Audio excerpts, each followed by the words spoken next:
Hello students, आज हम पढ़ने वाले हैं चरक संहिता सूत्र स्थान का 10वां अध्याय विच इज महाचतुष्पाद्यम अध्याय। इस चैप्टर को हम आत्रेय मैत्रेय संवाद भी बोलते हैं। यहाँ से आपका 10 मार्क क्वेश्चन, लॉन्ग क्वेश्चन बनने के फुल चांसेस होते हैं। आपके पास ये भी दे सकते हैं कि एक्सप्लेन महाचतुष्पाद्यम अध्याय, या फिर ऐसे भी दे सकते हैं एक्सप्लेन या एलेबोरेट आत्रेय मैत्रेय संवाद। तो आपको कंफ्यूज नहीं होना है, आपको ये ध्यान रखना है कि महाचतुष्पाद अध्याय का दूसरा नाम ही आत्रेय मैत्रेय संवाद है। तो एक तो आपके पास 10 मार्क क्वेश्चन ऐसे बनता है कि एक्सप्लेन चतुर्विधम विकल्पश्च व्याध्य, या फिर एक्सप्लेन महाचतुष्पाद्यम अध्याय। तो आपको इस चैप्टर में क्या क्या एक्सप्लेन करना है, चलो हम स्टार्ट करते हैं। सबसे पहले परीक्षा कारणों ही कुशला भवंती। लॉर्ड आत्रेय कहते हैं कि परीक्षा करके कोई भी चिकित्सक अगर चिकित्सा करता है तो वह कुशल होता है। उसके बाद क्लासिफिकेशन ऑफ डिजीज़, डिजीज़ को कितने पार्ट में डिवाइड किया गया है। व्याधि को 2 टाइप में, साध्य असाध्य। साध्य मतलब क्योरेबल, असाध्य मतलब इनक्योरेबल। फिर फर्दर साध्य के टाइप्स हैं सुख साध्य और कृच्छ साध्य। सुख साध्य मतलब which can be easily cured, कृच्छ साध्य क्योर्ड विद डिफ़िकल्टी। ठीक है। और एक इसका दूसरे सब टाइप भी आते हैं जो है अल्प चिकित्सा साध्य, मध्य चिकित्सा साध्य और उत्कृष्ट चिकित्सा साध्य। अल्प चिकित्सा साध्य में मतलब नीड्स माइल्ड ट्रीटमेंट, मध्य में मॉडरेट ट्रीटमेंट चाहिए, उत्कृष्ट में स्ट्रॉन्ग ट्रीटमेंट। उसके बाद आता है असाध्य।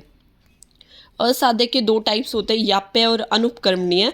अनुपकर्म को प्रताख्य भी बोलते हैं। इनको न विकल्पो न तत्व साध्यानाम, मतलब नो फर्दर क्लासिफिकेशन। विकल्प न तत्व साध्यानाम मतलब इनकी कोई फर्दर क्लासिफिकेशन आगे है नहीं। उसके बाद है सुख साध्य रोगों का स्वरूप। जो हमारे सुख साध्य रोग होंगे वो कैसे होंगे। हेतव पूर्व रूपाणी रूपाण्य अल्पानी यस्य च, मतलब जो उनका हेतु होगा, कोज होगा, पूर्व रूप होंगे प्रीमोनिटरी सिम्टम, रूप जो सिम्टम्स होंगे, लक्षण रूप अन्य अल्पानी, मतलब और भी जो भी चीज़ें होगी वो अल्प होगी, मतलब माइल्ड होगी। जैसे लिखा हो ना, आप पढ़ सकते हो, sign and symptoms are mild.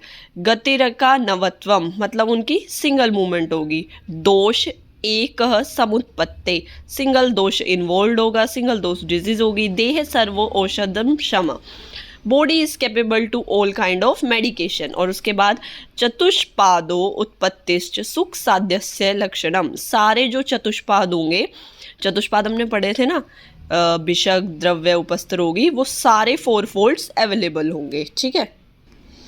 उसके बाद है कृच्छ साध्य रोगों का स्वरूप कैसा होगा। मध्य बल है, उनका मध्यम बल होगा। उनके जो भी हेतु पूर्व रूप हैं वो सारे थोड़े से मध्यम बल वाले होंगे। गर्भिणी वृद्ध बाला नाम न अत्य उपद्रव पीड़ितम, person suffering from disease be a pregnant old और चाइल्ड। ठीक है, ये हो सकते हैं। शार अग्नि शस्त्र कृत्या नामत्वम च, कृत्या नामत्वम।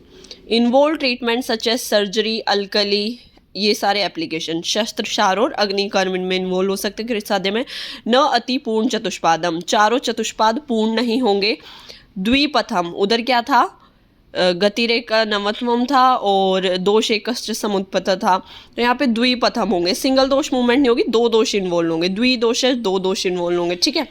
उसके बाद है याप्य रोगों का स्वरूप। जो याप्य रोग होंगे, शेषद्वद आयुषो, मतलब जब तक लाइफ है पर्सन की, जब तक वो जिंदा है, लिविंग है, तब तक उसका ट्रीटमेंट चलेगा। गंभीर बहुधातु अस्थ मर्म संधि समाश्रितम, अफेक्ट धातु वाइटल ऑर्गन्स एंड जॉइंट्स। गंभीर होगा, मल्टीपल धातु इन्वॉल्व होगी, मर्म संधि ये भी इन्वॉल्व होगी। न नित्य अनुशायनम द्विदोषजम। ठीक है। उसके बाद है अनुपकर्म या फिर प्रताख्य रोगों का स्वरूप।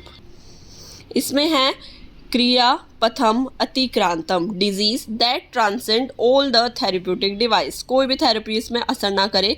सर्वमार्ग अनुसारिणम, डिजीज इन्वॉल्व ऑल सिस्टम, दुर्बलस्य वीक। त्रिदोषजम सारिष्मेव च, मतलब डेथ निश्चित है पर्सन की। ठीक है। उसके बाद इसमें बताया गया है व्यायाम के लाभ बताए गए हैं। तो लाघवम लाइटनेस, कर्म सामर्थ्य एबिलिटी टू डू वर्क, स्थैर्य स्टेबिलिटी, दुख सहिष्णुता, दोषोक्षय स्पेशली कफ का क्षय करेगा, अग्नि वृद्धि करेगा।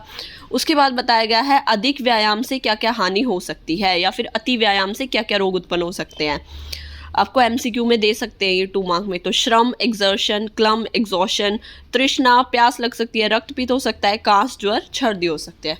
इस चैप्टर में इतना ही आपको बता दिया। जितना आपको पढ़ाया गया इस वीडियो में अगर आप ये भी लिख के आते हैं तो आपको लॉन्ग क्वेश्चन आपका ईजिली कवर हो जाएगा। Thank you.